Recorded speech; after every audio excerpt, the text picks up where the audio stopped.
Did you know that coral reefs glow? They biofluoresce. In fact, many things around us biofluoresce, including us. It's just another way of making light, but unfortunately for us, we often can't see it with the naked eye. We need special lights and filters. So I learned about marine biofluorescence about a decade ago, and when I learned about it, I became obsessed. I wanted to know everything I possibly could about the functionality of fluorescence within coral. But of all the questions that I had, my one central question was, can fluorescence help save coral reefs? Coral are in trouble.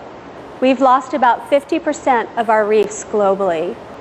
The Intergovernmental Panel on Climate Change predicted that reefs would be functionally extinct by 2050. After the longest lasting and most devastating bleaching event that we had from 2014 to 2016, they changed that prediction to 2030. There are researchers who think that coral will be functionally extinct within the decade. So why do we care? What does it mean to us? Well, coral are one of the most, if not the most, biodiverse habitats on the planet. They make up 0.1% of the ocean, yet they are home to 25% of all marine life. 30% of every identified fish species lives on a reef at some point in its life cycle. All those little nooks and the crannies of the reef provide hiding spots. They allow little fish to be protected so that they can grow up to be big fish. The value of reefs are almost incalculable. I've heard anything from 800 billion to 16 trillion. That value comes from those fish that go from little fish to big fish. We like to catch them in commercial fisheries. 40% of our planet relies on the ocean as their main source of protein. We also derive medications from coral reefs. Tourism. People travel from all over the world to scuba dive on a reef or snorkel or just lay in the sand beside a reef. And the thing we often don't think about is the physical protection that corals provide us. Coral are comprised of a hard calcium carbonate skeleton that builds on itself over millions of years. It's very hard, it's very strong. With climate change, we're seeing bigger and bigger storms out at sea, and they're happening more closely together. These storms make a lot of energy, and that energy has to go somewhere. So that wave energy will start traveling towards a shoreline. Well, if it hits a nice, hard, healthy reef first, that reef will absorb up to 97% of that energy before it hits our shoreline, causing flooding and erosion. I don't believe that coral will be functionally extinct in the next decade. I don't think that we are going to be the end of corals. We need to act, we need to help them, but I don't think we will be the end of them. Coral are 500 million years old. 250 million years ago, they survived the Permian-Triassic extinction, otherwise known as the Great Dying. During this time, there was methane coming straight out of the ocean floor. 96% of all marine life went extinct, wiped off the planet. But coral, instead of going extinct, said, I don't feel like doing that, and they looked around to see what their options were, and they took on a roommate. They formed a symbiosis with a little unicellular dinoflagellate, a little algae. And this algae, like other seaweeds and plants, photosynthesizes. They produce oxygen through photosynthesis. So coral formed a symbiosis with an organism that makes the oxygen for them. Evolutionarily brilliant. Well, when a bleaching event happens, what's actually happening is a breakdown of that symbiosis between the coral and the algae. Typically, it's when the water heats up, the sea surface temperatures rise, and the algae actually start to break down, which in turn breaks down the symbiosis. So algae have within their chlorophyll what's called a photosynthetic apparatus. And if you think of it like a funnel, it opens and closes in order to control the amount of light coming in. Well, when the water temperature increases, that apparatus gets stuck open. So it can't control the irradiance. There's too much light. The algae starts over photosynthesizing. They produce too much oxygen. They produce reactive oxygen species, which are like hydrogen peroxide. Damages our tissue, damages theirs too.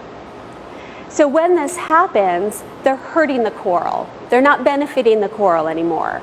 So the coral looks at the algae and says, it's not you, it's me, but this isn't working and you've got to go. And they evict them. They spit them out through their mouth. Well, when they evict that algae, the algae take a couple of things with them. They take up to 90% of the energy that that coral needs to survive, and they also take the color. Color on the reef is not from the coral. It's actually from those symbiotic algae and fluorescent and non-fluorescent protein. So when the algae are evicted, what you're left with is the clear tissue of the coral over the white calcium carbonate skeleton, hence the term bleaching. When the algae are evicted and they're in the water column, they do something amazing. They develop an eye spot and flagella so they can see and they can move. Why? Why on earth would these little organisms need to be able to see and move? Again, I wanted to know everything I possibly could. And what I learned was that there are other dinoflagellates that develop eye spots, and they use them to determine the directionality of light. They do this in order to maximize their photosynthetic efficiency. So I started thinking about it, and I thought, what is the brightest thing on a reef? It's the fluorescence, and specifically green fluorescence, because green fluorescent proteins are the most common fluorescent proteins on a reef. So I started thinking, what if that fluorescence is meant to attract algae? So I tested this theory, and I looked at a fluorescing coral, I excited their proteins, and I inoculated water with algae, and I watched. And sure enough, that algae swam right towards that green fluorescence. So what does this matter? What does it matter if coral can attract algae? Well, there are many different species of this algae. Some provide more protection than others. There is a phenomena called colorful bleaching. It's been witnessed fairly recently. It's absolutely beautiful. It's devastatingly beautiful. But what's happening is as the corals start to stress, they get very, very bright.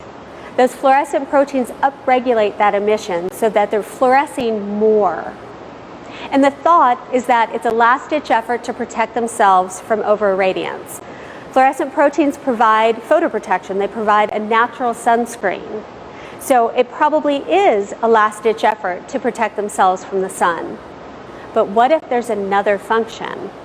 What if they also glow to attract an algae? Because it's going to benefit that coral to spit out an algae that's hurting it and attract and take up an algae that can potentially help it. The other thing that I found when looking at coral and fluorescence was that I'm told a completely different story from looking at a coral under natural light without special filters and looking at it while it's fluorescing. So this coral is held up to a Coral Watch health chart. These charts are mailed around the world for people to go underwater and hold them up to coral to see where they are on the bleaching scale. Because right now, we really don't know a bleaching is happening until it's actually happening. So I'm looking at this coral, it's about an E5. I'm not worried about it. This is a healthy, happy coral. I'm not worried. But then I look at it fluorescing, and I'm told a completely different story. The bright green that you see is the healthy green fluorescence of the coral itself, and the red that you see is the red fluorescence of the algae. What I'm watching happen here is that algae traveling up through the tissues, because I shouldn't see that red. Before bleaching happens, the algae travel up and then they get expelled. So this coral that I thought was healthy and happy, I now know is stressed, and it's probably getting ready to expel its algae. It's getting ready to bleach. So this provides me with an earlier warning sign that a coral is stressed, that it's in peril. So what does that matter? Why do I want to know sooner? Be depressed longer? I'm not going to lower CO2 emissions overnight, and I'm not going to lower the temperature of the water overnight. But what I can do is monitor that reef from the very beginning of the stress event to the end. I can see which coral are surviving, which coral are bleaching and then coming back and surviving, and which coral are bleaching and dying. Myself and many researchers around the world feel like the best way that we can help preserve coral reef systems is by replanting them. So we go out, we microfragment coral from the wild, we cut it into little pieces, we grow it in a nursery, we wait for it to get a certain size, and then we replant it on a reef system. Well, if you're just planting the same coral that are bleaching, you're probably not making as many strides as you could be. But if you've been watching that reef and you know which coral are hardiest, which ones are surviving, then you know that those are the corals you microfragment. Those are the corals you grow in the nurseries, and those are the corals that you replant on a wild reef system. Thank you.